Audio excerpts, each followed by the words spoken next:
کا نزول ہو۔ ہم نبی کریم صلی اللہ علیہ وسلم کے امتی ہیں، آپ کے دین کی اتباع اور پیروی کرنے والے ہیں۔ اللہ رب العالمین سے دعا کرتے ہیں اس برکت سے ہم سب لوگوں کو جنت میں داخلہ نصیب فرما۔ عزیز دوستو، اسلامی بھائیوں، ماں اور بہنوں، اور جو لوگ ہمیں سن رہے ہیں ان سب لوگوں کو ہم مخاطب کرتے ہوئے بتانا چاہتے ہیں کہ آج کا ہمارا عنوان ہے اسلام میں سنت کا مقام۔ ہم جو بھی ٹاپک رکھتے ہیں اس کا تعلق پیچھے سے ہوتا ہے۔ پیچھے ہم نے بتایا ہے بدعت کی تعریف، بدعت کے سلسلے میں جو بدعتیوں کے شبہات ہیں ان شبہات کا ہم نے ازالہ کیا، کس طریقے سے لوگوں کو دھوکہ دیا جاتا ہے اور بہکایا جاتا ہے، اسلام کے خلاف کیا جاتا ہے۔ ان شبہات کا ہم نے رد کیا تھا۔ بدعت کے ٹھیک الٹا سنت کے الٹا بدعت کے الٹا سنت۔ تو آج آپ کے سامنے اسلام میں سنت کا مقام، اس تعلق سے ہم گفتگو کرنے جا رہے ہیں۔ سب سے پہلے ہم آپ کو بتائیں گے سنت کیا ہے۔ جیسے ہم نے بدعت کو بتایا، بدعت ڈیفائن کیا، بدعت کسے کہتے ہیں؟ من عمل عملا لیس علیہ امرنا فہو رد، جس نے کوئی ایسا کام کیا جو دین میں سے نہیں ہے وہ مردود اور باطل ہے۔ یہ بدعت نبی کریم صلی اللہ علیہ وسلم نے بتایا۔ اسی طریقے سے ہم آج سنت جانیں گے۔ سنت کسے کہتے ہیں؟ سنت کی کیا تعریف ہے؟ سنت کا ایک لفظ یاد جاتا ہے۔ سنت کسے کہتے ہیں؟ اصطلاح میں، شرعی تعریف میں سنت کسے کہتے ہیں؟ تو سنت کہتے ہیں رسول کریم صلی اللہ علیہ وسلم کی جانب منسوب ہر قسم کا قول، ہر قسم کا فعل، ہر قسم کی تقریر اور ہر قسم کا وصف۔ کتنی چیز بتایا؟ 4 چیزیں نبی کریم صلی اللہ علیہ وسلم کی طرف منسوب ہر قسم کا قول، ہر قسم کا فعل، ہر قسم کی تقریر، ہر قسم کا وصف۔ ابھی ہم وضاحت کریں گے تو سمجھ میں آ جائے گا، ابھی تعریف ہم بیان کر رہے ہیں۔ تو اسے سنت کہا جاتا ہے، اور سنت ہی کو حدیث بھی کہتے ہیں۔ حدیث اور سنت دونوں ایک طرح سے ہم معنی ہیں۔ حدیث بھی اسے کہتے ہیں، سنت بھی اسے کہتے ہیں۔ کچھ فقہا نے اس میں کچھ فرق بیان کیا ہے، لیکن صحیح بات یہ ہے کہ دونوں ہم معنی استعمال ہوتا ہے۔ سنت نبی کریم صلی اللہ علیہ وسلم کی یہ سب چیزیں، جو 4 چیزیں بتایا وہ سنت میں داخل ہیں، اور یہی 4 چیزیں حدیث میں بھی داخل ہیں۔ حدیث کی بھی جب تعریف کریں گے وہی کریں گے کہ نبی کریم صلی اللہ علیہ وسلم کی طرف منسوب ہر قسم کا قول، ہر قسم کا فعل، ہر قسم کی تقریر اور ہر قسم کا وصف حدیث کہتے ہیں۔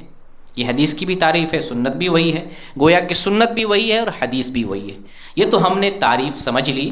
اب اس تعریف کو مثال کے ذریعہ اور وضاحت کے ساتھ سمجھیں، تاکہ سنت پہلے سمجھ لیں تو اس کا مقام ہمیں سمجھنے میں آسانی ہو جائے گی۔ ابھی ہم نے 4 لفظ کو ذکر کیا، 4 الفاظ سنت میں، 4 الفاظ ہم نے ذکر کیے داخل ہیں۔ ان 4 الفاظ کو سمجھیں، عربی لفظ ہیں چاروں، اور سعودی عرب میں رہتے ہیں، عربستان میں رہتے ہیں تو سمجھنا اور بھی آسان ہے۔ یہاں پر پہلا لفظ تھا قول۔ قول کسے کہتے ہیں؟ زبان رسالت سے نکلی ہوئی ہر بات قول ہے۔ قول کا مطلب بول، ورڈ۔ قول عربی لفظ ہے، اس سے مطلب مراد کیا ہے؟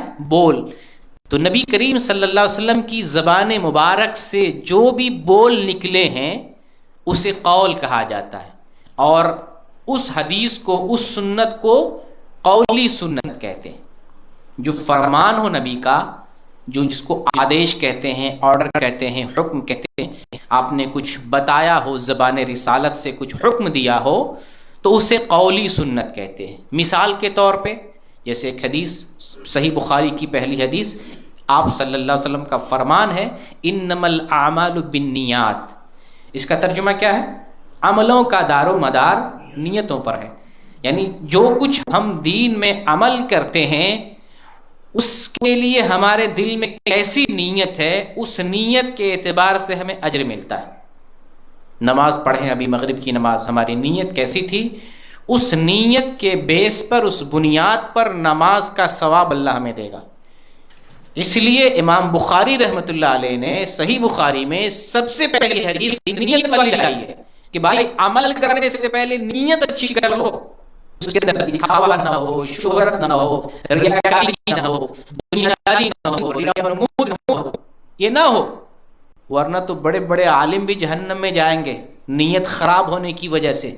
بڑے بڑے قاری جہنم میں جائیں گے نیت خراب ہونے کی وجہ سے، مجاہدین فی سبیل اللہ جہنم میں جائیں گے نیت فاسد ہونے کی وجہ سے، بڑے بڑے سخی مالدار جو اللہ کے راستے میں فی سبیل اللہ صدقہ خیرات کیا کرتے تھے، نیت فاسد ہونے کی وجہ سے، غلط ہونے کی وجہ سے وہ جہنم میں گھسیٹ کر داخل کر دیے جائیں گے۔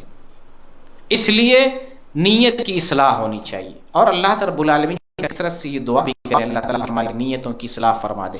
تو یہ جو حدیث ہے قولی حدیث ہے، حدیث یہ سنت جو ہے قولی سنت، انما الاعمال بالنیات، آپ کا یہ فرمان ہے، قول زبان رسالت سے یہ بات کہی گئی ہے تو یہ قول ہے۔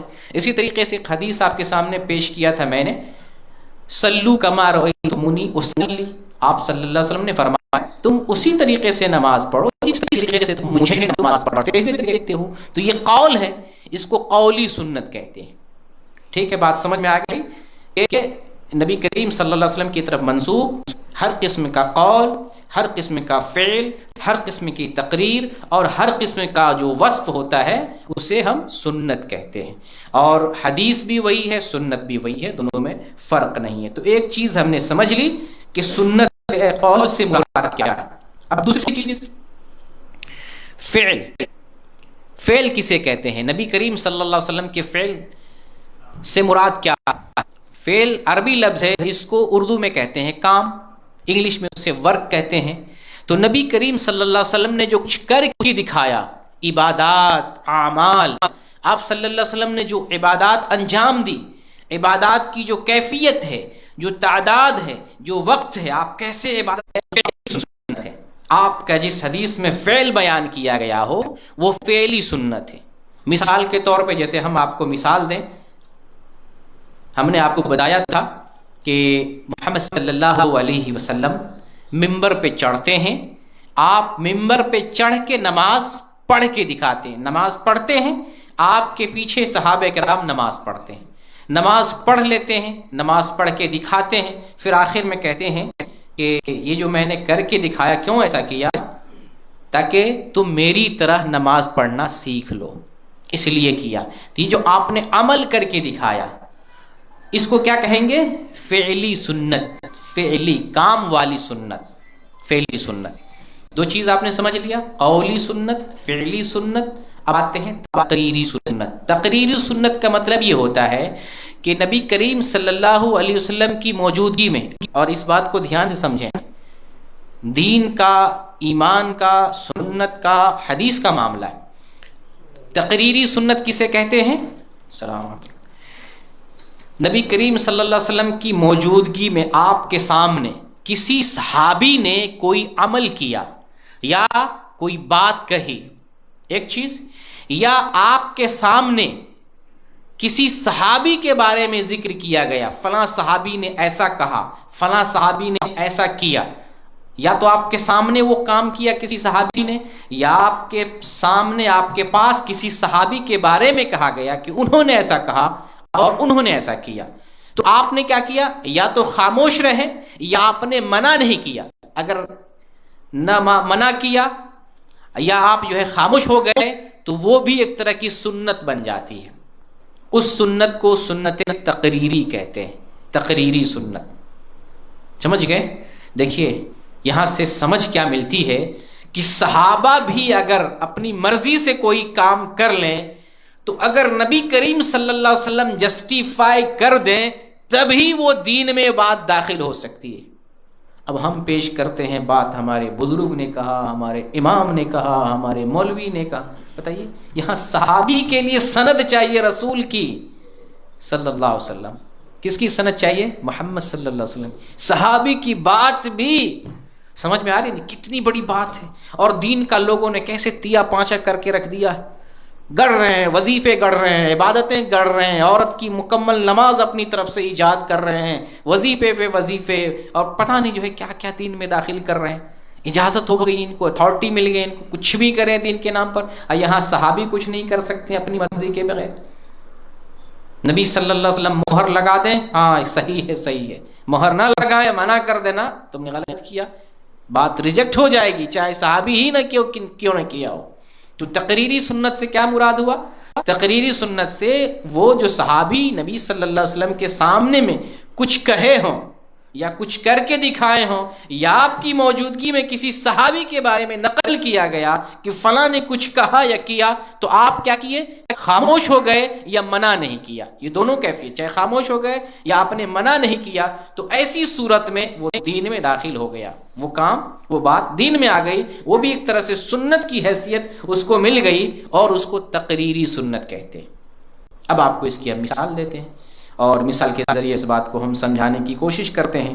ایک حدیث ہے ابن ماجہ میں، علامہ البانی نے اس حدیث کو صحیح ابن ماجہ میں ذکر کیا ہے۔ صحیح ابن ماجہ کا مطلب کیا ہے کہ شیخ البانی نے ابن ماجہ کی ضعیف حدیث کو ایک سائڈ میں کر دیا، ایک بک میں جمع کر دیا، اور ابن ماجہ کی صحیح حدیث کو ایک بک میں جمع کر دیا۔ جس میں صحیح حدیث کو جمع کیا اس کا نام صحیح ابن ماجہ، جس میں ضعیف حدیث کو جمع کیا اس کا نام ضعیف ابن ماجہ۔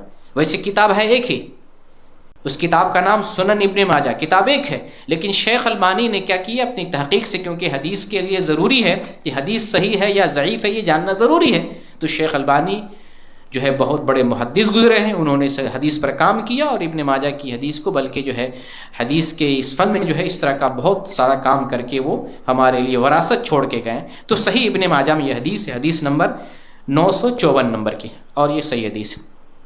اس میں ایک حدیث ہے، فجر کی نماز کے بعد محمد صلی اللہ علیہ وسلم ایک صحابی کو دیکھتے، نماز ختم ہو گئی، ایک صحابی کھڑے ہوئے اور 2 رکعت نماز پڑھتے ہیں، نماز پڑھ لیتے ہیں، تو آپ پوچھتے ہیں کیا تم نے میرے پیچھے نماز نہیں پڑھی؟ یا آپ نے سوال کیا کہ فجر کی نماز تو 2 رکعت ہے، 2 رکعت پڑھ لیا بس معاملہ ختم، یہ کون سی نماز تم نے پڑھی ہے؟ تو وہ کہتے ہیں کہ فجر سے جو پہلے والی سنت ہے وہ سنت میں نہیں پڑھ سکا تھا، وہی سنت ابھی ادا کیا ہوں۔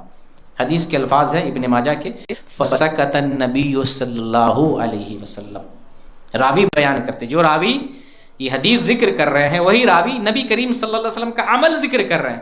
آپ نے وہ کیفیت دیکھی، سوال ہوا، سوال کا جواب صحابی نے دیا، راوی بیان کرتے ہیں فسکت النبی صلی اللہ علیہ وسلم، نبی صلی اللہ علیہ وسلم خاموش ہو گئے، آپ کی خاموشی دین میں دلیل بن گئی، اور یہ تقریری سنت ہو گئی۔ صحابی کا یہ عمل، آپ نے ایسا آرڈر نہیں دیا تھا پہلے، آپ کا حکم ہے، حدیث کے اندر وہ حدیث موجود ہے، اور وہ حدیث بخاری میں بھی ہے، مسلم میں بھی ہے، آپ کا فرمان پہلے سے موجود تھا کہ فجر کے بعد، فجر کی نماز کے بعد کوئی نماز نہیں، فجر کی نماز آپ نے پڑھ لی تو کوئی نماز نہیں، یہاں تک کہ سورج طلوع ہو جائے، اس درمیان آپ کوئی نماز نہیں پڑھیں گے۔ ایک حدیث آلریڈی موجود ہے، صحابی اس حدیث کے خلاف عمل کر رہے ہیں، آپ صلی اللہ علیہ وسلم اس عمل پہ خاموشی اختیار کرتے ہیں، دین میں دلیل بن گئی۔ اس حدیث سے کئی پہلو نکلتے ہیں، کئی باتیں سامنے آتی۔ سب سے بڑی ایک بات یہ سامنے آتی ہے کہ فجر کی نماز، جماعت والی نماز، فرض نماز شروع ہو گئی ہے، تو پیچھے رہ جانے والا جو ابھی آ رہا ہے، نماز شروع ہو گئی ہے، سنت نہیں پڑھ سکا ہے، اور اس وقت مسجد میں آ رہا ہے جب فجر کی جماعت شروع ہو چکی ہے، فرض نماز جاری ہے، تو اس آدمی کے لیے ضروری ہے، لازم ہے جماعت میں شریک ہو جائے۔ کیوں شریک ہو جائے؟ ہمارے لیے سنت یہ ہے، حدیث یہ ہے، دین کا مسئلہ یہ ہے، آپ نے ہمیں یہی سکھایا ہے، یہی بتایا ہے، صحابی نے ایسا کیا۔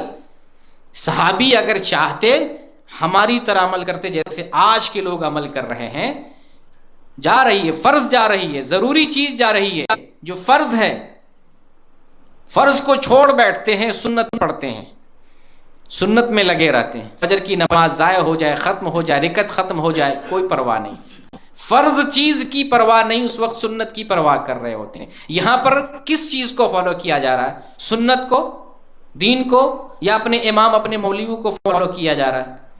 دین نہیں فالو کیا جا رہا ہے، دین تو یہ بتا رہا ہے کہ فرض جو ضروری ہے اس میں ہمیں داخل ہونا ہے۔ تو یہاں سے اس حدیث سے ایک دلیل یہ مل رہی ہے کہ فجر کی نماز اگر شروع ہو گئی ہے اور کوئی آدمی مسجد میں اس وقت آ رہا ہے تو سنت نہیں پڑھنا ہے، جماعت میں شریک ہو جانا ہے، یہ دین ہمیں بتاتا ہے۔ دین اپنی مرضی کا نام نہیں ہے، سنت ابھی ہم کو آپ کو بتا رہے ہیں، سنت سمجھیں۔ سنت کسے کہتے ہیں؟ سنت کہتے ہیں ٹھیک ٹھیک قرآن پر اور ہو بہو حدیث پر عمل کرنا، یہ سنت ہے۔ اپنی مرضی پر چلنا یہ دین نہیں ہے، یہ دین نہیں ہے۔ ابھی آپ کو بتائیں گے اس کا گناہ کیا ہے، اس کا جرم کیا ہے، اس کا انجام کیا، کتنا بھیانک ہوتا ہے اپنی مرضی سے چلنا، وہ بات ابھی ہم آپ سے ذکر کریں گے۔ تو بہرکیف اس حدیث کی روشنی میں ایک بات ہمیں یہ معلوم ہوئی کہ فجر کی جماعت شروع ہو رہی ہے، پیچھے سے بعد میں آنے والا آدمی جماعت میں شریک ہوگا، اور جب فجر کی نماز پڑھ لے اس کے بعد وہ سنت پڑھ سکتا ہے، لیکن اس وقت جماعت چھوڑ کر سنت نہیں پڑھے گا، یہ سنت کی مخالفت ہے۔ اور اس حدیث میں ہمیں یہ بھی دلیل مل رہی ہے کہ یہ حدیث سنت تقریری ہے، نبی صلی اللہ علیہ وسلم نے نہیں عمل کیا، ایک صحابی عمل کر رہے ہیں، لیکن نبی صلی اللہ علیہ وسلم خاموش رہ کر اس طریقے کو، اس عمل پر مہر لگا کر اس کو سنت آپ نے قرار دے دیا۔ تیسری چیز ہم نے ذکر کری، حدیث میں چار پوائنٹ بتایا، قول، فعل، تقریر، وصف۔ اب آپ کے سامنے ہم چوتھی چیز ذکر کر رہے ہیں، وصف۔ نبی صلی اللہ علیہ وسلم کا وصف کسے کہتے ہیں؟ وصف سے مراد ہے نبی صلی اللہ علیہ وسلم کے شمائل۔ امام ترمذی نے ایک کتاب لکھی شمائل ترمذی کے نام سے، شمائل نبوی، نبی صلی اللہ علیہ وسلم کے اوصاف اس میں بیان کیے گئے۔ اوصاف دو قسم کے ہیں نبی صلی اللہ علیہ وسلم کے اوصاف، ایک اوصاف ہے بدنی تخلیقی اوصاف، اور ایک اوصاف ہے اخلاق سے متعلق، عادات اور اطوار سے متعلق۔ یہ دو چیزیں، ایک ہے عادات اور اطوار، اور ایک ہے جسمانی خلقت اور بناوٹ، اس میں دونوں چیزیں داخل ہیں۔ اور دو باتیں داخل ہیں، نبوت سے پہلے کے اوصاف، نبوت سے بعد کے اوصاف، یہ سب سنت میں داخل ہیں۔ نبوت سے پہلے عادات اور آپ کے جسمانی اوصاف، عادات میں جیسے آپ کا بولنا، آپ کا چلنا، آپ کا ہنسنا، آپ کا رونا، آپ کا گفتگو کرنا، آپ کے اخلاق، اطوار، جتنے یہ سب اس کے اندر داخل ہوں گے۔ اور بدنی وصف میں، جسمانی وصف میں آپ کا بال کیسا تھا، آپ کی آنکھیں کیسی تھیں، آپ کے رخسار کیسے تھے، آپ کے ہونٹ کیسے تھے، آپ کا ہاتھ کیسا تھا، آپ کا پیر کیسا تھا، آپ کا سینہ کیسا تھا، آپ کی داڑھی کیسی تھی، آپ کے بال کیسے تھے، کان کیسے تھے۔ تو جو جسمانی ساخت ہے اس کو تو یہ دو چیزیں اس کے اندر وصف میں داخل ہیں، ایک تو عادات اور اخلاق، اور ایک آپ کی جسمانی حیات اور کیفیت، وصف میں یہ دونوں چیزیں داخل ہیں۔ اور پھر یہ دونوں چیزیں جو نبوت سے پہلے کی ہوں اور نبوت کی بعد کی ہوں، ساری چیزیں داخل ہیں۔ نبوت سے پہلے آپ کے عادات کیسے تھے، نبوت کے بعد آپ کے کیسے عادات تھے، نبوت سے پہلے جو آپ کے بارے میں ذکر کیا جاتا ہے، آپ کے دانت مبارک، آپ کی آنکھیں فلاں، نبوت کے بعد، تو وصف میں نبوت سے پہلے کی چیزیں اور نبوت کے بعد کی چیزیں، ساری چیزیں داخل ہیں۔ تو سنت کہتے ہیں نبی کریم صلی اللہ علیہ وسلم کی جانب منسوب ہر قسم کا قول، فعل، تقریر اور وصف نبی کی طرف منسوب کیا جائے اسے سنت کہتے ہیں، اور وہی چیز حدیث کہلاتی ہے۔ ان دونوں میں کوئی فرق نہیں۔ سنت آپ نے سمجھ لیا، جیسے ہم نے پچھلے بار آپ کو بدعت سمجھایا، تعریف کے ذریعے مفہوم بتایا، آپ کو سنت کی تعریف کر کے سنت کا مفہوم بیان کر دیا، مثالوں کے ذریعے آپ کو سمجھا دیا۔ اب آتے ہیں جو اصل ٹاپک ہمارا، سنت جس کو ہم نے سمجھ لیا ہے اس کا مقام اسلام کے اندر کیا ہے، اس کا درجہ کیا ہے، ہمیں کیسے جو ہے پتہ چلے یہ سنت کیا حیثیت رکھتی ہے، کیا درجہ رکھتی ہے، آپ کے سامنے ہم قرآن اور حدیث سے بیان کریں گے۔ دین قائم ہے قرآن اور حدیث پر۔ دین میں دو ہی چیز ہے، ہمارا ماخذ جہاں سے دین لیں گے وہ کون سی جگہ ہے؟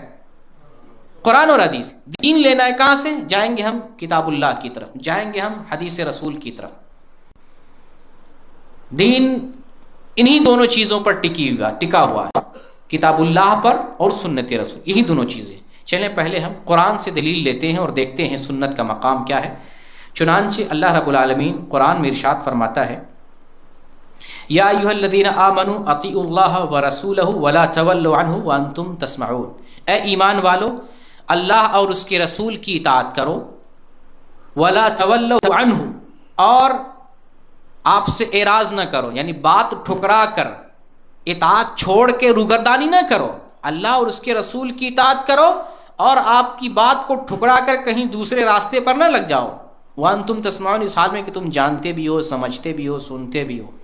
ہمیں حکم ہوا ہے رسول کی اطاعت کریں، اللہ کی اطاعت کریں، رسول کی اطاعت کریں، اس کا ہمیں آرڈر دیا گیا۔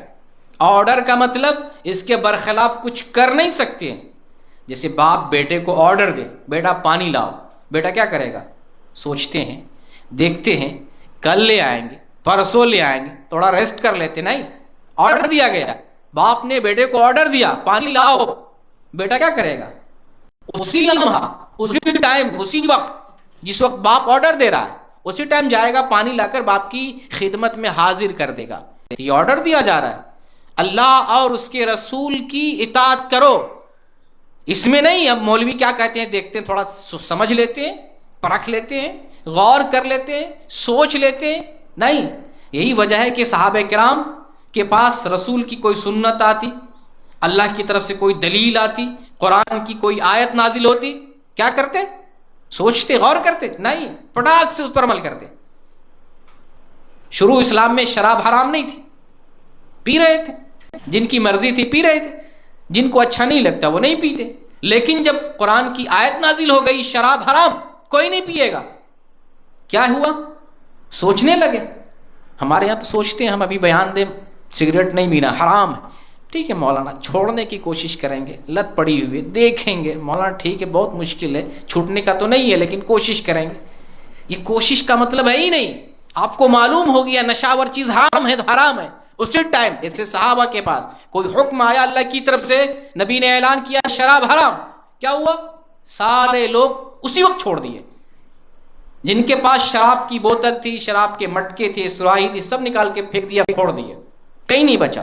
ایک لمحہ ضائع کیے بغیر سبھی نے اللہ کے حکم کی تعمیل کی، اللہ کے حکم پر عمل کیا. یہی آرڈر ہے، یہ اطیعوا اللہ اطیعوا رسول، اللہ کی اطاعت کرو، رسول کی اطاعت کرو. حکم ہوا اطاعت کا تو اس سے ذرہ برابر بھی اعراض نہیں کرنا ہے. قرآن میں اللہ تعالیٰ نے دوسری جگہ سورہ آل عمران میں آیت نمبر 132 میں ارشاد فرمایا وَأَطِيعُوا اللَّهَ وَالرَّسُولَ لَعَلَّكُمْ تُرْحَمُونَ، اور اللہ اور اس کے رسول کی اطاعت کرو تاکہ اللہ تعالیٰ تمہارے اوپر رحم کرے. اللہ ہمارے اوپر اس وقت رحم کرتا ہے جب اللہ کی بات مانتے ہیں، رسول کی بات مانتے ہیں. اطاعت کا مطلب کیا ہے؟ اطاعت کا مطلب ہوتا ہے بات ماننا، یعنی جن کی بات مانی جائے گی سند کے طور پر، دلیل کے طور پر. قرآن بتاتا ہے کہ صرف وہ اللہ کی ذات ہے، رسول کی ذات ہے. اللہ نے کہیں نہیں کہا ہے کہ تم فلاں کی بات مانو، فلاں کی بات مانو، فلاں کی بات کو دین مان لو. نہیں، اللہ نے صرف دلیل کے طور پر دو ہی نام بتائے ہیں، یا اللہ کی ذات ہے یا محمد صلی اللہ علیہ وسلم کی ذات.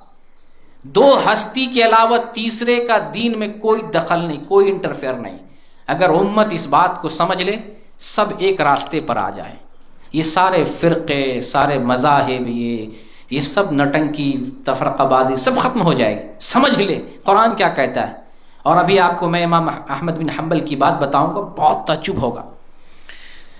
تو قرآن ہمیں بتا رہا ہے کہ اللہ کی اطاعت کرو، رسول کی اطاعت کرو تاکہ اللہ تمہارے اوپر رحم کرے. آج اگر اللہ کی مہربانی ہمارے اوپر نہیں ہے تو کہیں نہ کہیں ہم اللہ کے راستے کو چھوڑ بیٹھے ہیں، اللہ کے دین کو، اللہ کی اطاعت کرنے سے ہم غافل ہو گئے. رسول کی سنت کو ہم نے چھوڑ دیا ہے. رسول کی اطاعت یعنی رسول کی سنت کو ہمیں ماننا ہے تاکہ اللہ ہمارے اوپر رحم کرے. آج ہم مظلوم ہیں، آج ہم ہر جگہ ذبح کیے جا رہے ہیں، ستائے جا رہے ہیں، مارے جا رہے ہیں. کہیں نہ کہیں ہماری غلطی ہے، ہماری غفلت ہے. ہم نے اللہ کا حکم چھوڑ دیا، رسول اللہ کا حکم ہم نے چھوڑ دیا. قرآن میں ایک تیسری جگہ اللہ تعالیٰ نے سورہ آل عمران آیت نمبر 31 میں ارشاد فرمایا قُلْ إِن كُنتُمْ تُحِبُّونَ اللَّهَ فَاتَّبِعُونِي يُحْبِبْكُمُ اللَّهُ وَيَغْفِرْ لَكُمْ ذُنُوبَكُمْ. بہت عظیم آیت ہے. اس آیت سے بہت ساری نصیحت ہمارے سامنے آتی ہے. قُلْ إِن كُنتُمْ تُحِبُّونَ اللَّهَ، اے نبی آپ لوگوں کو بتائیں، إِن كُنتُمْ تُحِبُّونَ اللَّهَ فَاتَّبِعُونِي يُحْبِبْكُمُ اللَّهُ. اگر تم چاہتے ہو، ان کنتم تحبون اللہ، اگر تم اللہ سے محبت کرتے ہو، فاتبعونی میری اتباع کرو، میری پیروی کرو، میری بات مانو، میری سنت پر عمل کرو. فاتبعونی نی یہ قید لگائی گئی، میری اتباع کرو اور کسی کی بات نہ مانو. یہ سند اور دلیل ہے. قرآن ہمیں بتاتا ہے کہ رسول کے علاوہ کچھ ہے نہیں، کوئی بابا، کوئی امام نہیں. امام عالم ہے، مبلغ ہے، بڑے سے بڑا دین کا امام مبلغ ہے، تبلیغ کرنے والا، قرآن کی تبلیغ، حدیث کی تبلیغ. بڑا سے بڑا عالم ہو جائے، عبادت کر کے، ریاضت کر کے، زہد اور تقوی کے بڑے سے بڑے مقام پر فائز ہو جائے، ایک ہی ذمہ داری ہے جو قرآن میں آیا ہے، جو حدیث میں آیا، دوسروں تک پہنچائے۔ دین بنانا اس کی ذمہ داری نہیں ہے۔ ہم سمجھ لیتے ہیں کہ کوئی بڑا عالم ہو جائے تو کچھ بھی کہہ دے دین ہے، نہیں۔ بڑا عالم ہو جائے، اللہ تعالیٰ ان کا مقام بڑا کیا ہے، رتبہ بڑا کیا ہے، ان کو اجر زیادہ دے رہا ہے، لیکن دین میں مبلغ کی حیثیت ہے۔ مبلغ وارث انبیاء ہیں، انبیاء نے وراثت چھوڑ دی، وراثت موجود ہے، اس میں کچھ اضافہ نہیں کرنا۔ جیسے باپ وراثت چھوڑتے ہیں تو کوئی بیٹا بھی اس میں کچھ ملا کے تقسیم کرتا ہے، یا باپ جو چھوڑا اس کو تقسیم کرنا، وہی طریقہ ہے۔ نبی نے وراثت چھوڑ دی ہے، اس میں کچھ گھٹانا بڑھانا نہیں ہے، اس وراثت کو تقسیم کرنا ہے، اس کو بانٹنا ہے، اس کو پھیلانا ہے۔ یہ کام انبیاء کے بعد علماء کا ہے، کتنا بڑا مقام ہو جائے۔ تو اللہ فرماتا ہے نبی آپ لوگوں کو بتائیں، اگر یہ اللہ سے محبت کرتے ہیں فاتبعونی، میری اتباع کریں، یحببکم اللہ، تو اللہ تعالیٰ ان سے محبت کرنے لگے گا، اللہ کی نظر میں وہ محبوب بن جائے گا، اور اللہ رب العالمین ان کے گناہوں کو معاف فرما دے گا۔ یہودیوں اور نصرانیوں کے بارے میں آتا ہے، یہ لوگ دعویٰ کرتے تھے کہ ہم اللہ سے بہت محبت کرتے ہیں، اور اللہ بھی ہم سے بہت محبت کرتا ہے۔ یہودی عیسائی ایسا کہتے تھے، ان کا دعویٰ کیا تھا کہ ہم اللہ سے بہت محبت کرتے ہیں اور اللہ بھی ہم سے بہت محبت کرتا ہے۔ اچھا، عیسائی لوگ تو کچھ اور بھی حد سے آگے بڑھتے تھے، وہ ان کا یہ ماننا تھا کہ اللہ تو ہم سے اور بھی زیادہ محبت کرتا ہے۔ کیوں؟ وہ کہتے تھے کہ ہم نے عیسیٰ علیہ السلام کو اللہ تک پہنچا دیا، مریم علیہ السلام کو ہم نے اللہ تک پہنچا دیا، ان کو زیادہ مقام دے رہے ہیں تو اللہ تعالیٰ اور خوش ہو رہا ہے۔ اللہ کہہ رہا نا، تمہارے اپنی مرضی سے اللہ کی محبت حاصل نہیں ہوگی، اللہ کی رضا پانا ہو تو محمد کو اپنا آخری پیغمبر مانو، ان کی بات مانو، ان کی بات پر عمل کرو۔ یہ یہودیوں کو بھی حکم ہے، یہ عیسائیوں کو بھی حکم ہے، تم اللہ کی رضا پانا چاہتے ہو تو محمد کی اتباع کرو صلی اللہ علیہ وسلم۔ ہم کوئی بھی عمل کیوں کرتے ہیں؟ اللہ کی رضا پانے کے لیے، جنت پانے کے لیے، اللہ کو خوش کرنے کے لیے، اپنے گناہ کو معاف کروانے کے لیے۔ تو اللہ کی رضا ہی اس میں ہے کہ ہم محمد صلی اللہ علیہ وسلم کی اتباع کریں۔ محمد کی اتباع کے بغیر، جیسے عیسائیوں کا دعویٰ باطل، اللہ تعالیٰ نے بتا دیا تمہارا دعویٰ باطل ہے، تم یہ سمجھتے ہو اللہ سے بہت محبت کرتے ہو، اللہ تم سے بہت محبت کرتا نہیں۔ یہ محبت اس وقت سچی محبت ہوگی، محبت کا اللہ معیار دے رہا ہے کہ ہم نے آخری پیغمبر نازل کر دیا، آخری پیغمبر محمد صلی اللہ علیہ وسلم ہے، محمد صلی اللہ علیہ وسلم کی پیروی کرو تو تم اللہ کی نظر میں محبوب بن سکتے ہو، اور اللہ تعالیٰ تمہارے گناہوں کو معاف کرے گا۔ تو یہ صرف یہودیوں کے لیے نہیں ہے، یہ صرف عیسائیوں کے لیے نہیں ہے، یہ معیار محبت ہمارے لیے بھی ہے کہ اگر ہم اللہ سے اللہ کی رضا پانا چاہتے ہیں، اتباع محمد کرنا پڑے گا۔ اور صحابہ کرام نبی صلی اللہ علیہ وسلم سے محبت کی بنیاد پر کیا کرتے؟ آپ کی طرح عمل کرتے تھے۔ نبی سے محبت کا مطلب ہی یہ ہے کہ ہم نبی کی سنت پر عمل کریں، نبی کے طریقے پر عمل کریں۔ کوئی صرف یہ دعویٰ کرے کہ میں نبی کا بڑا عاشق ہوں، نبی سے بہت زیادہ محبت کرنے والا ہوں، نبی سے دنیا کے تمام فرقوں سے زیادہ محبت کرتا ہوں، یہ دعویٰ کرتا ہے، لیکن سنت پر عمل نہیں ہے تو جھوٹا دعویٰ ہے، باطل ہے، کھوکھلا دعویٰ ہے۔ وہ دعوے میں اس وقت سچا ہوگا جب وہ سنت پر عمل کرے گا، یہ سنت کا مقام۔ تو اللہ کی رضا پانے کے لیے آیت بتاتی ہے کہ معیار اللہ کی رضا پانے کے لیے اتباع رسول ضروری ہے، رسول کی سنت پر عمل کریں گے تو اللہ کی رضا حاصل ہوگی، ورنہ تمہارا دعویٰ محبت الہی کا دعویٰ جھوٹا ہوگا، غلط دعویٰ ہوگا۔ تو صحابہ کرام کی سیرت، اپنے اسلاف کی سیرت کو ہم پڑھتے ہیں تو ہمیں معلوم ہوتا ہے کہ صحابہ اللہ کی رضا پانے کے لیے نبی صلی اللہ علیہ وسلم کی سیرت پر عمل کرتے، سنت پر عمل کرتے، اور آپ کی سنت کو گلے سے لگاتے۔ قرآن کی ایک اور آیت سورہ نور کی آیت نمبر 63 ہے، اللہ تعالیٰ فرماتا ہے فَلْيَحْذَرِ الَّذِينَ يُخَالِفُونَ عَنْ أَمْرِهِ أَن تُصِيبَهُمْ فِتْنَةٌ أَوْ يُصِيبَهُمْ عَذَابٌ أَلِيمٌ۔ یہ بڑی عظیم آیت ہے۔ امام احمد بن حنبل رحمۃ اللہ علیہ کہتے ہیں قرآن کو میں متعدد بار پڑھا، قول سمجھیں، غور کریں، میں نے قرآن کو متعدد مرتبہ پڑھا تو قرآن میں ہم نے معلوم کیا کہ تقریباً 33 جگہ پر اللہ تعالیٰ اپنے اور اپنے رسول کی اطاعت کا حکم دیتا ہے صلی اللہ علیہ وسلم۔ کتنی جگہ پہ؟ 33 جگہ پر. یعنی یہ اس بات کی دلیل ہے کہ اللہ اور اس کے رسول ہی کی اطاعت ہے اور کسی کی. 33 مرتبہ آگے اور کتنا بتایا جائے آپ کو کہ رسول کی اللہ کی اور رسول کی اطاعت کرو. بتاؤ ایک جگہ بھی کہیں بتاؤ کہ ہمیں جو ہے کسی پیر کو ماننا ہے, فقیر کو ماننا ہے, کسی امام کو ماننا ہے, کسی عالم کی بات پر ماننا, ایک جگہ بھی بتاؤ. امام احمد بن حنبل کہتے ہیں 33 مقامات پر مجھے پتا چلا اللہ نے اپنے اور رسول کی اطاعت کا حکم دیا ہے. اور جب یہ قرآن کی یہ آیت پڑھتے جو بھی میں نے پڑھا فَلْيَحْذَرِ الَّذِينَ يُخَالِفُونَ عَنْ أَمْرِهِ أَن تُصِيبَهُمْ فِتْنَةٌ أَوْ يُصِيبَهُمْ عَذَابٌ أَلِيمٌ. اس کا ترجمہ ہے ان لوگوں کو ڈرنا چاہیے جو رسول کے حکم کی مخالفت کرتے ہیں. کیا ہونا چاہیے؟ ڈرنا چاہیے. اب اللہ کتنا ڈرائے گا ہم کو؟ اللہ کہہ رہا ہے ڈرنا چاہیے جو رسول کی سنت کو نہیں مانتے, رسول کے امر کی, رسول کے حکم کی مخالفت کرتے ہیں, ان کو ڈرنا چاہیے, ان کو خوف کھانا چاہیے. کس بات کا؟ ان تصیبہم فتنہ, کہ ان کو کوئی آفت اور فتنہ لاحق ہو جائے, یا ان کو کوئی عذاب پکڑ لے, دردناک عذاب پکڑ لے. یہ آیت بتاتی ہے کہ جو رسول کی سنت کی مخالفت کرتے ہیں ان کو ڈرنا چاہیے. اس بات سے ڈرنا چاہیے پتہ نہیں کب اس کے اوپر کوئی مصیبت آ جائے, پتہ نہیں اللہ کی طرف سے کب کون عذاب آ جائے. اور ہم نے دیکھا ہے نصیحت کے طور پہ وہ واقعہ بیان کرتے ہیں, ہم نے پڑھا ہے وہ واقعہ, یہ مشاہدے کی چیز ہے. اللہ نے قرآن میں بیان کیا ہے, سورہ بقرہ میں ذکر کیا ہے, اور سورہ اعراف اور دیگر سورتوں میں اس کا ذکر کیا ہے کہ اللہ تعالیٰ نے یہودیوں کو, بنی اسرائیل, موسیٰ علیہ السلام کی قوم بنی اسرائیل کو ہفتہ کے دن, انڈیا والے ہفتہ تو نہیں سمجھتے ہوں گے, سنیچر, سیٹرڈے, ہفتہ کے دن اللہ تعالیٰ نے مچھلی مارنے سے منع کیا تھا. تو یہ کیا کرتے تھے؟ حیلہ اور بہانہ کرتے تھے. تو مسلمان میں بھی بہت سے لوگ حیلہ بہانہ کر کے دین پر عمل کرتے ہیں, ان کے لیے بھی چیتاونی ہے, تنبیہ ہے. صحیح دلیل کو نہ مان کر کے حیلہ بہانہ کرتے ہیں, الٹی سیدھی حرکتیں کر کے, تعویل کر کے اپنی مرضی پر چلتے ہیں, دین گڑھتے ہیں, وہ حیلہ کرتے ہیں. مسلمانوں کو بھی ڈرنا چاہیے. بنی اسرائیل نے حیلہ کیا, ہفتہ کے دن اللہ نے مچھلی مارنے سے منع کیا, وہ حیلہ اختیار کرتے, اور اللہ تعالیٰ نے آزمائش کی وجہ سے ہفتے کے دن مچھلی جو ہے اور بھیجتا, جاؤ دکھاؤ, نظارہ دکھاؤ, ذرا ان کے عقل کا امتحان لو, ان کے جو ہے ان کی آزمائش کرو, ان کو تڑپاؤ, اپنی صورت اپنی شکل دکھا کر کے بنی اسرائیل کو تڑپاؤ, ذرا دیکھتے ہیں اس کا ایمان کتنا بچتا ہے اور یا فتنے میں مبتلا ہوتا ہے. حیلہ اختیار کیا.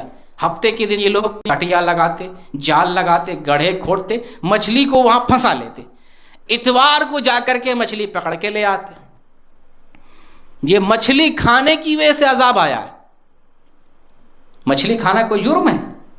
سگریٹ پینا جرم ہے, غلط چیز کھانا جرم ہے, یہاں تو مچھلی کھا رہے ہیں, اللہ کا عذاب آ رہا ہے. تو اصل کیا چیز ہے؟ اصل اللہ کا حکم ہے, اصل اللہ کا حکم, نبی کا حکم, یہ اصل ہے. یہ بہت بڑی بات ہے. تو نبی کا حکم ٹھکرا دینا, اللہ کا حکم ٹھکرا دینا, یہ عذاب الہی کا باعث ہے. بنی اسرائیل نے اللہ کا حکم مانا, لیکن حیلہ اختیار کیا, ایک راستہ بنایا مچھلی کھانے کا. سیٹرڈے کو گڈھا کھود دیا, جال لگا لیا, مچھلی کو پھنسا دیا, اتوار کو پکڑ کے لایا اور مزے سے مچھلی کھایا. تو اللہ رب العالمین نے قرآن میں ذکر کیا ہے اس کے واقعے کو, سورہ بقرہ میں ذکر کیا ہے, وَلَقَدْ عَلِمْتُمُ الَّذِينَ اعْتَدُوا مِنْكُمْ فِي السَّبْتِ فَقُلْنَا لَهُمْ كُونُوا قِرَدَةً خَاسِئِينَ. تم ان لوگوں کے بارے میں جانتے ہو جو تم میں سے ہفتے کے دن حد سے تجاوز کرنے والے تھے, سیٹرڈے کو حد سے تجاوز کر جاتے تھے, تو ہم نے بھی ان سے کہہ دیا فَقُلْنَا لَهُمْ كُونُوا قِرَدَةً خَاسِئِينَ, ہم نے بھی ان سے کہہ دیا کہ تم ذلیل بندر بن جاؤ. تو انہوں نے اللہ کے حکم کو ٹھکرایا, اللہ نے عذاب بھیجا ہے, ان کی قوم کو بندر بنا دیا, ذلیل قسم کا بندر. علماء نے لکھا کہ ان کے دلوں کو ٹیڑھا کر دیا, لیکن صحیح بات یہ ہے, علامہ ابن کثیر رحمۃ اللہ علیہ نے تفسیر ابن کثیر کے اندر اس آیت کے تحت ذکر کیا ہے کہ صحیح بات یہ ہے کہ حقیقی معنی میں اس قوم کو بندر بنا دیا. بلکہ سورہ اعراف میں تو اللہ تعالیٰ نے بندر اور خنزیر کا ذکر کیا کہ ہم نے ان کو بندر اور خنزیر بنا دیا. علماء نے اس کی تفسیر بیان کی ہے کہ نوجوان کو، جوان آدمیوں کو بندر بنا دیا اور بڑے عمر والوں کو سور بنا دیا. اور جن پر اللہ کا عذاب آتا ہے وہ قوم ٹکتی نہیں ہے، وہ نسل چلتی نہیں ہے. وہ بندروں والی قوم جس پر عذاب آیا، وہ خنزیر والی قوم جس پر اللہ کا عذاب آیا، جس پر اللہ کا عذاب آتا ہے 3 دن سے زیادہ وہ قوم نہیں ٹکتی ہے، فنا ہو گئی، نیست و نابود ہو گئی، معمولی ایک اللہ کا حکم نہ ماننے کی وجہ سے. تو ہم کس کھیت کے مولی ہیں؟ ہم حکم کا حکم مانتے بھی نہیں، پلس دین میں اپنی طرف سے دین لا رہے ہیں، بدعات ایجاد کر رہے ہیں، خرافات ایجاد کر رہے ہیں، دھڑلے سے قسم کھا کھا کر کے. یہی دین ہے. آج ایک ویڈیو سن رہا تھا، احمد نقشبندی حیدرآباد سائڈ کا ہے. وہ کہتا ہے کہ اللہ کی قسم کھا کر کے کہتا ہوں، دربار پہ جانا، بزرگوں کے قدم چومنا، چادر چڑھانا، اللہ کی قسم یہی دین ہے. اللہ کی قسم کھا کے کہہ رہا. اللہ کیسے عذاب نہیں بھیجے گا؟ مسلمانوں کو تباہ کیسے ہی نہیں کرے گا؟ کیوں نہیں تباہ کرے گا؟ ایسی ایسی قسمیں کھائی جا رہی، یعنی جھوٹی بات کر رہے ہیں، دین میں بدعات ایجاد کر رہے ہیں، شرک کر رہے ہیں، اور اللہ کی قسم کھا رہے ہیں اللہ کی قسم یہی دین ہے. اللہ دیکھیں بنی اسرائیل کو تباہ کر دیا، وہ نسل نہیں چلی، ختم ہو گئی، معمولی اللہ کا حکم نہ ماننے کی وجہ سے.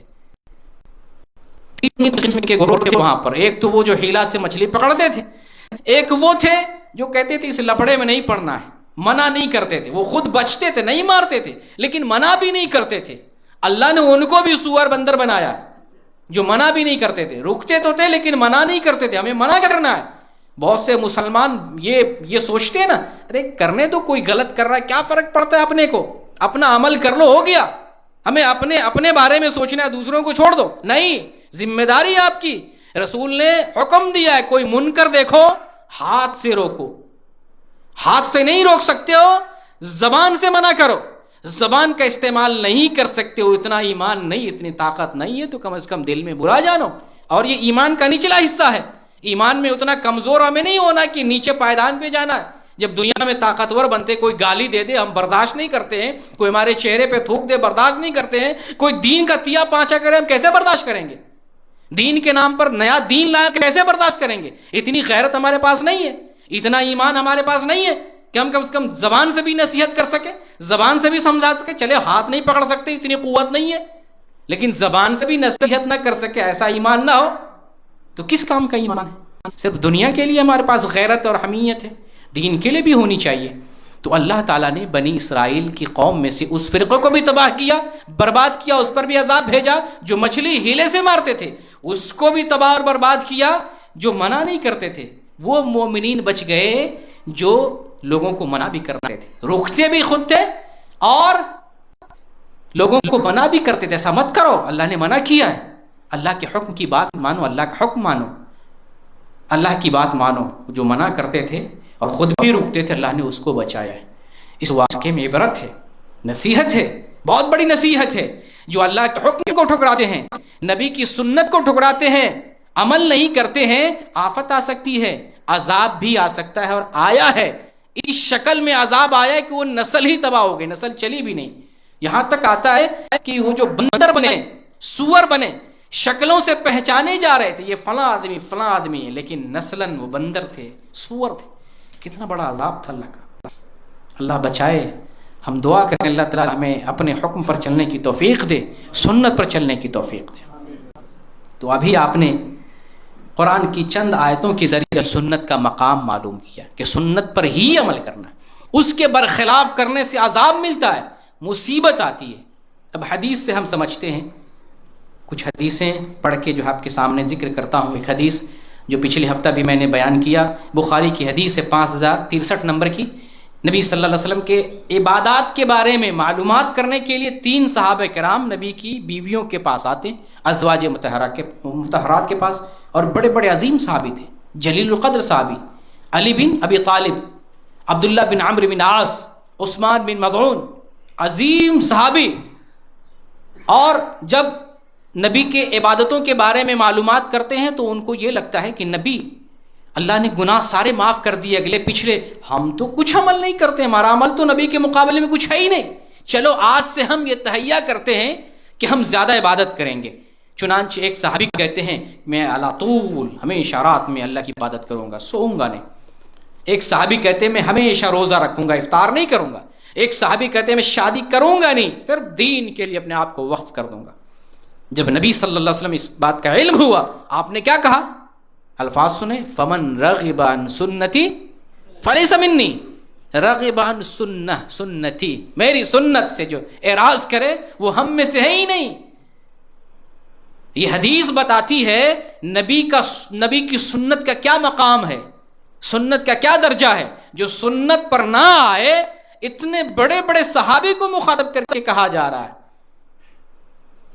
جب صحابی کو یہ تنبیہ کی جا سکتی ہے جن کو اللہ تعالیٰ نے دنیا میں جنت کی بشارت دی، جن سے رضامندی کا اظہار کر دیا، اللہ ہم ان سے راضی ہو گئے، ہم ان سے خوش ہو گئے، ان کے عملوں سے راضی ہو گئے، ایسے صحابہ کرام کو نبی صلی اللہ علیہ وسلم تنبیہ کر رہے ہیں، منع کر رہے ہیں، ڈانٹ رہے ہیں، روک رہے ہیں. تو ہم نہیں روکیں گے، ہم نہیں منع کریں گے. بدعت پر عمل کرے، بدعت ایجاد کرے، بدعت پر ڈھٹائی سے عمل کرے، ہم کچھ نہیں بولیں گے. ہماری غیرت نہیں جاگے گی، دین کے لیے ہم بیدار نہیں ہوں گے. آخرت میں اللہ کو جواب نہیں دینا کہ تمہارے سامنے منکر کیا جاتا تھا، بدعت پر لوگ عمل کرتے تھے، برائی کرتے تھے، غلط چیز کو دین سمجھ کر اس پر عمل کرتے تھے، تم کو معلوم تھا، تم نے منع کیوں نہیں کیا؟ تمہارے سامنے بنی اسرائیل کا واقعہ نہیں تھا، اس کا قصہ تم نے نہیں پڑھا تھا؟ وہ قصہ ہم نے قرآن میں کیوں بیان کیا تھا؟ اللہ نے قرآن میں ہلاک شدہ قوموں کا قصہ کیوں بیان کیا ہے؟ نصیحت حاصل کرنے کے لیے. تم نے کیوں نہیں نصیحت حاصل کی؟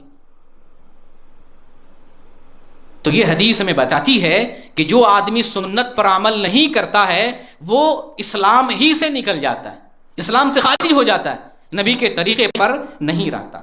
اسی طریقے سے ایک حدیث جو موطا میں ہے اور مستدرک میں ہے، شیخ البانی نے مشکات میں اس حدیث کو حسن قرار دیا، صحیح حدیث ہے.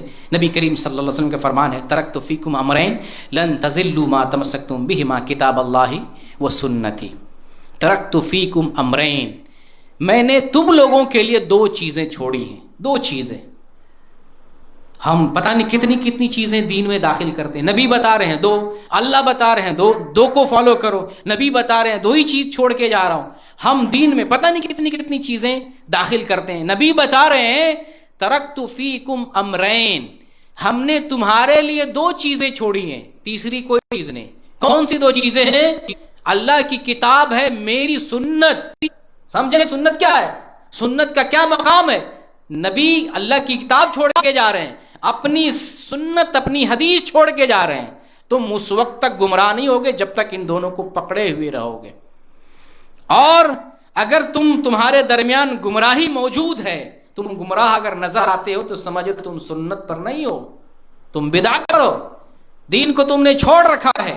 تو آپ نے بتا دیا کہ اگر ان دونوں چیزوں کو مضبوطی سے پکڑو گے، جن کو میں چھوڑ کے جا رہا ہوں اللہ کی کتاب اور میری سنت، گمراہ نہیں ہو سکتے ہو. تو آج بھی اگر مسلمانوں کو کامیابی چاہیے، فلاح چاہیے، ترقی چاہیے، اسلام کی بلندی چاہیے، پھر زمانے کی طرح اسلام اور مسلمانوں کا غلغلہ اور اسی طریقے سے عظمت چاہیے، تو اللہ کی کتاب پر اور سنت رسول پر آنا پڑے گا. اگر ہم اللہ کے حکم کو نہیں مانتے ہیں، سنت رسول سے اعراض کرتے ہیں، منہ موڑتے ہیں، تو اللہ تعالیٰ تباہ کرے گا ہمیں. اللہ ہم پر عذاب بھیجے گا، طرح طرح کی مصیبتیں بھیجے گا، طرح طرح کی آزمائشیں بھیجے گا. تو اس حدیث سے بھی ہمیں سنت کا مقام معلوم ہوتا ہے کہ سنت کا مقام کیا ہے اور سنت کا درجہ کیا ہے. ہم چند مثالیں دی ہیں وقت کی کمی کی وجہ سے. ان دونوں چیزوں سے ہمیں معلوم ہوا کہ سنت کا مقام کیا ہے، سنت کا درجہ کیا ہے. ساتھ ساتھ یہ بھی جان لیں کہ سنت کے مطابق اگر عمل نہیں ہوتا ہے تو ایک تو اللہ کی رضا بھی نہیں ملتی ہے اور عمل قبول نہیں ہوتا. اللہ نے ہمیں بتا دیا ہے کہ جو عمل تم سنت سے ہٹ کر کرتے ہو وہ عمل مقبول نہیں ہے. لازم عمل کی مقبولیت کے لیے نبی کی سنت کا ہونا ضروری ہے. چلیے پہلے قرآن دیکھتے ہیں پھر حدیث دیکھتے ہیں، کیونکہ یہی دو چیزیں ہمارے لیے دلیل ہیں. دین انہی دونوں چیزوں پر قائم ہے، قرآن اور حدیث. چلیے ایک دلیل قرآن سے لیتے ہیں. اللہ تعالیٰ سورہ محمد میں جن کی پیروی کا حکم آیا ہے اسی نام سے ایک سورت ہے سورہ محمد، 33 نمبر کی آیت ہے۔ اللہ تعالیٰ ارشاد فرماتا ہے یا ایھا الذین آمنوا اطیعوا اللہ واطیعوا الرسول ولا تبطلوا اعمالکم، اے ایمان والو تم اللہ کی اطاعت کرو اور رسول کی اطاعت کرو اور اپنے عملوں کو ضائع نہ کرو۔ یہ خطاب ہم سے ہو رہا ہے، ایمان والوں سے۔ اگر آپ ایمان والے ہیں تو کن کی پیروی کریں گے؟ اللہ کی اور رسول کی۔ اور اگر ان کے علاوہ کسی کی پیروی کر رہے ہیں سمجھ لیں ایمان والے نہیں ہیں، پھر معاف کر دیے جائیں، وہ ایمان والے ہیں ہی نہیں۔ ایمان والے اگر ہیں تو آپ کو اللہ یہ کہہ رہا ہے کہ اللہ کو مانو، اللہ کی بات مانو اور رسول کی بات مانو، وَلَا تُبْطِلُوا أَعْمَالَكُمْ، اور اپنے اعمال کو برباد نہ کرو۔ اس کا مطلب یہ ہے کہ جو اللہ اور اس کے رسول کے مطابق عمل نہ کرے وہ اپنے عملوں کو ضائع کر رہے ہیں۔ جو اللہ اور اس کے رسول کی بات نہ مانے وہ کیا کر رہے ہیں؟ اپنے عملوں کو ضائع کر رہے ہیں۔ گویا سنت رسول کے مطابق یا حکم الہی کے مطابق اگر عمل نہ ہو تو عمل مردود اور باطل ہے۔ یہ تو قرآن کی آیت ہے، اور یہ بات نبی صلی اللہ علیہ وسلم نے حدیث میں بھی بیان فرمائی۔ صحیح مسلم کی حدیث ہے، حدیث نمبر 1718 نمبر کی، من عمل عملا لیس علیہ امرنا فہو رد۔ یہ حدیث یاد ہو گئی؟ من عمل عملا لیس علیہ امرنا فہو رد، جس نے کوئی ایسا کام کیا جو دین میں سے نہیں ہے فہو رد، وہ مردود ہے۔ تو وہ کون سا کام ہے جو اللہ کے یہاں مقبول ہوگا؟ وہ کام اللہ کے یہاں مقبول ہوگا جو کام سنت کے مطابق ہو، جو کام دین میں ہو، قرآن میں ہو، حدیث میں ہو، نبی کی سنت میں ہو، نبی کی حدیث میں ہو، وہی کام کیا جائے تو اللہ کے یہاں مقبول ہوگا، ورنہ وہ کام مردود ہو جائے گا، باطل ہو جائے گا۔ تو قرآن سے بھی ہمیں معلوم ہوا، حدیث سے بھی ہمیں معلوم ہو گیا کہ جو کام اللہ اور اس کی سنت کے، رسول کی سنت کے مطابق کیا جائے وہی مقبول ہے، ورنہ وہ کام مردود ہو جاتا ہے۔ یہاں پر امام شافعی رحمۃ اللہ علیہ کا ایک قول آپ کے سامنے بیان کرتا ہوں تاکہ ہم اس سے کچھ نصیحت حاصل کریں۔ امام شافعی رحمۃ اللہ علیہ کہتے ہیں کہ جب سنت رسول سے کوئی بات واضح ہو جائے، جب سنت رسول سے کوئی بات واضح ہو جائے تو اس سنت کو کسی انسان کی وجہ سے نہیں چھوڑا جائے گا۔ بات سمجھ میں آ رہی ہے؟ یہ بات علامہ ابن القیم نے الروح میں ذکر کیا 264 نمبر صفحہ پہ، کہ اگر کوئی بات سنت میں موجود ہے، سنت میں واضح ہے، موجود ہے، تو اس سنت کو لیں گے، پھر کسی کی بات کو نہیں دیکھیں گے۔ ایسا نہیں کہ اس سنت کو چھوڑ دیں گے دوسرے کی بات لے لیں گے، نہیں۔ اگر کوئی بات سنت سے واضح ہو جائے تو کسی کی بات کی طرف التفات نہیں کریں گے، یا کسی کی بات کی وجہ سے سنت کو نہیں چھوڑیں گے کہ سنت کو چھوڑ دیتے ہیں کوئی فرق نہیں، چلو بڑے پیر صاحب ہیں ان کی بات کو کیسے چھوڑیں گے، بڑے امام صاحب ہیں ان کی بات کیسے چھوڑیں گے، نہیں، رسول کی بات ہی کو لیں گے۔ اس کو ہم مثال سے ہم سمجھانے کی کوشش کرتے ہیں۔ جیسے مثال ہے، نبی صلی اللہ علیہ وسلم نے بیان فرما دیا کل بدعت ضلالہ، ہر قسم کی بدعت گمراہی اور ضلالت ہے۔ کل کس کو کہتے ہیں؟ ہر۔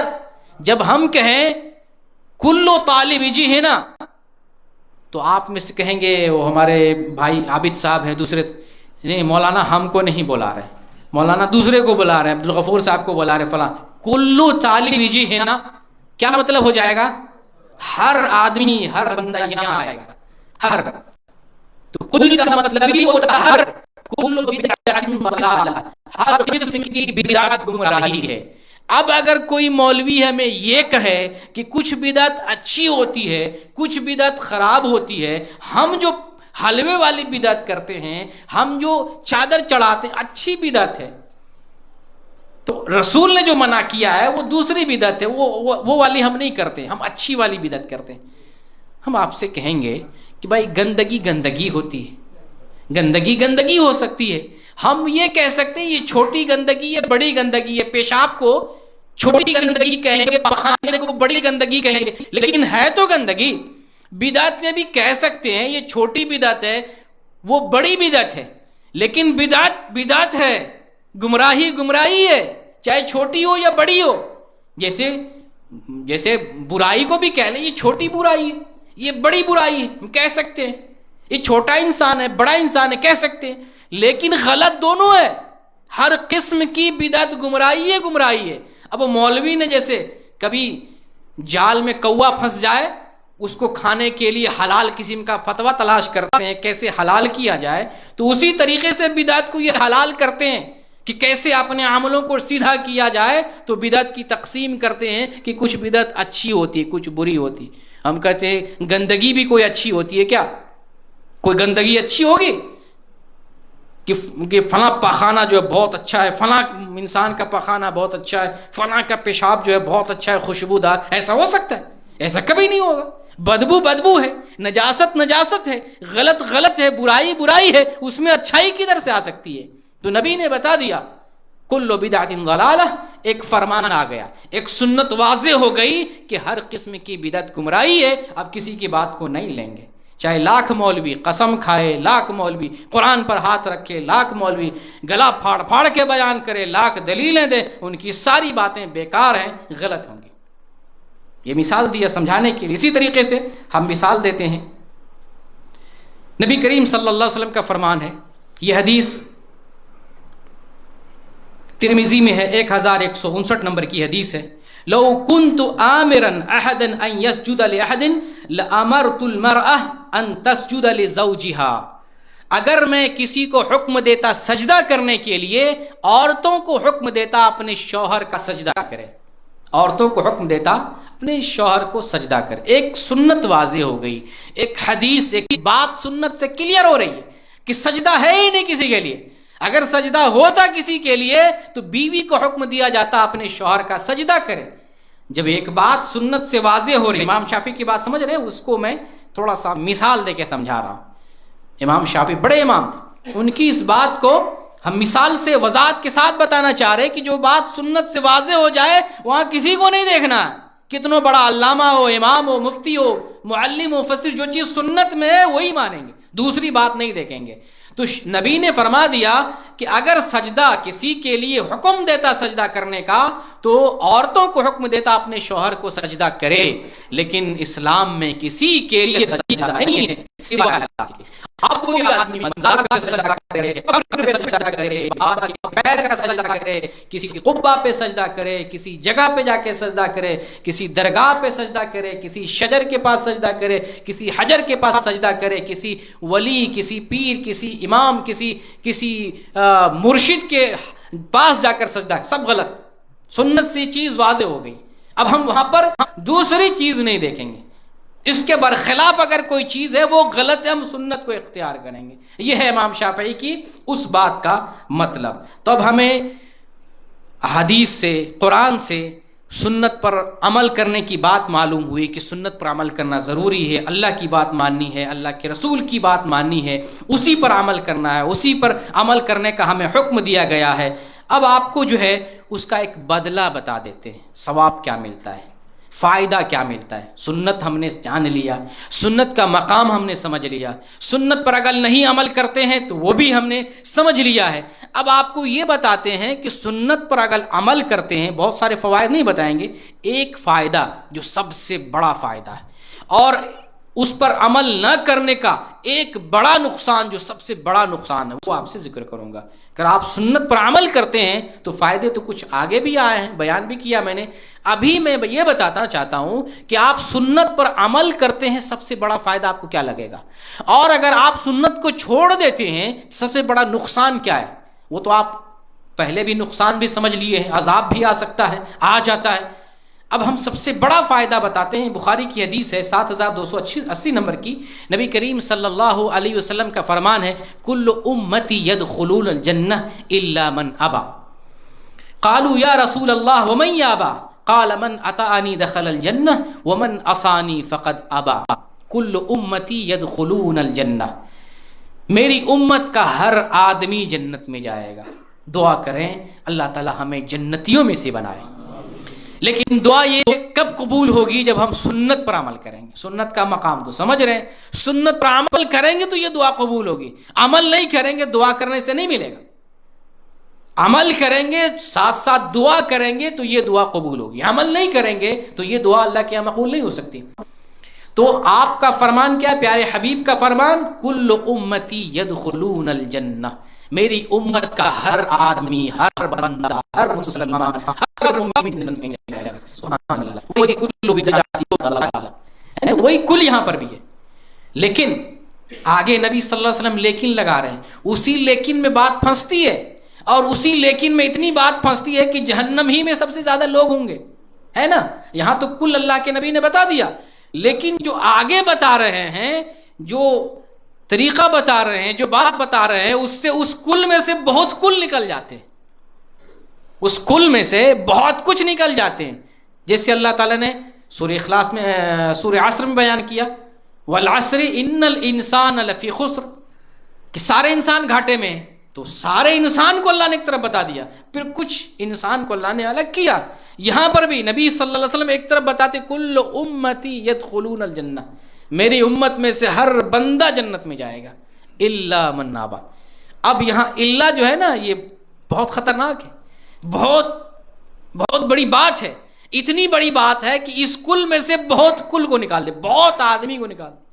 دیکھیں صحابی پوچھتے ہیں اللہ کے رسول، آپ نے کہا کہ میری امت میں سے ہر آدمی جنت میں جائے گا سوائے اس کے جس نے میرا انکار کیا۔ بھلا آپ کا کس نے انکار کیا؟ ارے آپ کا نام لینے والے، آپ کا مالا جپنے والے، یہ تو جلوس نکالتے ہیں، نعرے پہ نعرے لگاتے ہیں، پتہ نہیں کیسی کیسی جھنڈی نکالتے ہیں، سب سے زیادہ اچھل کود تو وہی کرتے ہیں۔ لگتا ہی نہیں کہ جو ہے اس سے زیادہ دنیا میں کوئی نبی کے نام پر اتنا زیادہ ہنگامہ کرتا ہوگا، اتنا جو ہے اچھلتا کودتا ہوگا۔ پھر آپ کا انکار کرنے والے کون لوگ ہیں؟ آپ نے فرمایا قالوا یا رسول اللہ ومن یابا، اے اللہ کے رسول وہ کون ہیں جو آپ کا انکار کر رہے ہیں؟ ذرا پہچان بتا دیں، علامت بتا دیں، تاکہ ہم دیکھ لیں، سمجھ لیں، پرکھ لیں اور اپنے آپ کو بچانے کی کوشش کریں۔ آپ فرماتے من اطاعنی دخل الجنہ، آپ نے علامت بتا دی، من اطاعنی دخل الجنہ، جو میری اطاعت کرے گا وہ جنت میں جائے گا۔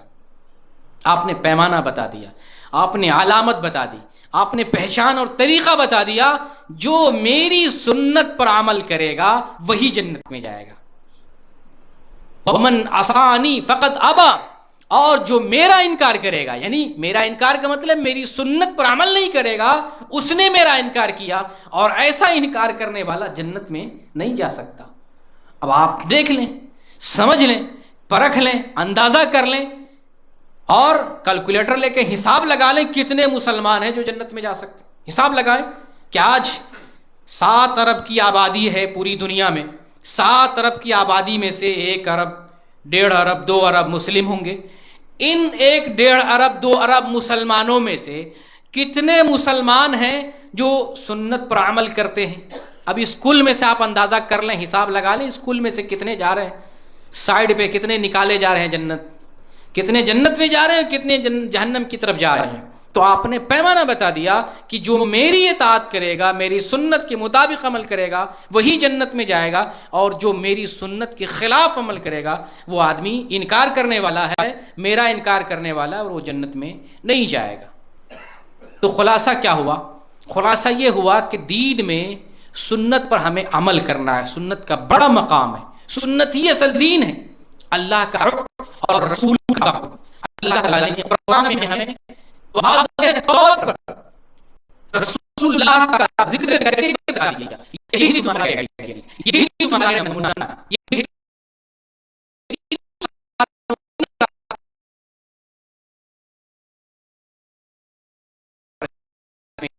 جو اس کے برخلاف کرے گا کبھی بھی نہ اللہ کی رضا پا سکتا ہے، نہ اس کا عمل اللہ کے یہاں مقبول ہوگا، نہ وہ آدمی جنت میں جا سکتا ہے۔ اب جس آدمی کو چاہے، جو آدمی آپ میں سے، ہم میں سے، یا میری بات جو سن رہے ہیں، جو آدمی اللہ کی رضا حاصل کرنا چاہے وہ کیا کرے گا؟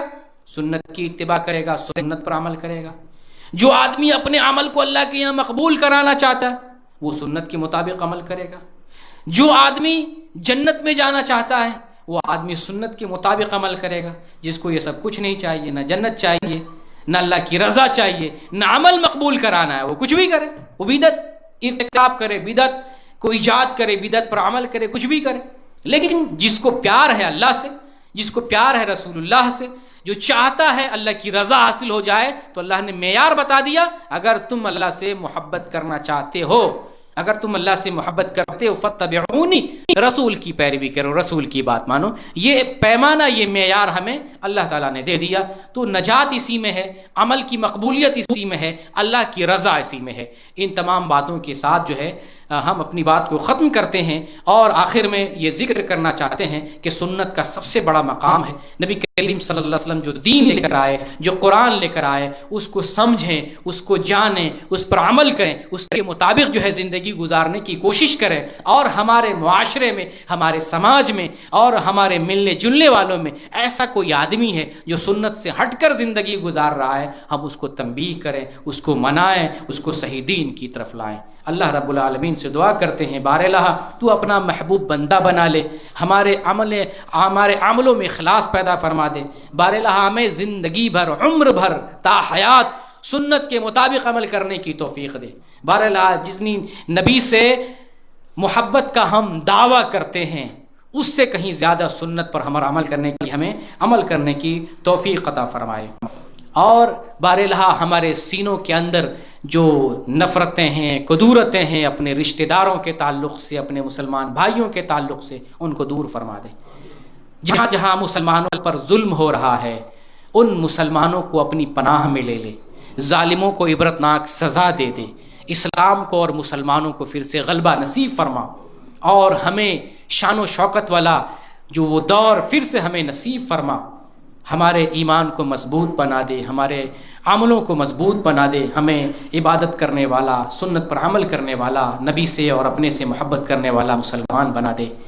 ہمارے منیر صاحب کے بہنوئی کا انتقال ہو گیا ہے. اللہ تعالیٰ سے دعا کرتے ہیں اللہ تعالیٰ ان کی بشری غلطیوں کو معاف فرمائے، ان کے درجات کو بلند فرمائے، اور اپنے عفو سے، اپنے فضل سے، اپنے کرم سے جنت الفردوس میں داخلہ نصیب فرمائے. اسی طریقے سے ہمارے ایک بھائی تھے حیدرآباد کے، دین کی بڑی محنت کرتے تھے، علماء سے بہت محبت کرتے تھے، ابھی شادی ہوئی تھی، نوجوانی میں ان کا انتقال ہو گیا.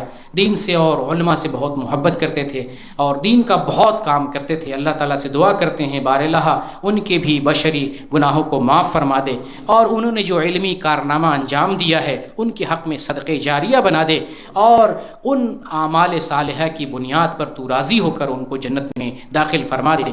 آمین. وآخر الدعوانا ان الحمد للہ رب العالمین. بارک اللہ فیکم. اگر سوالات ہوں تو ہمارے پاس ٹائم ہے، آپ کر سکتے ہیں سوالات.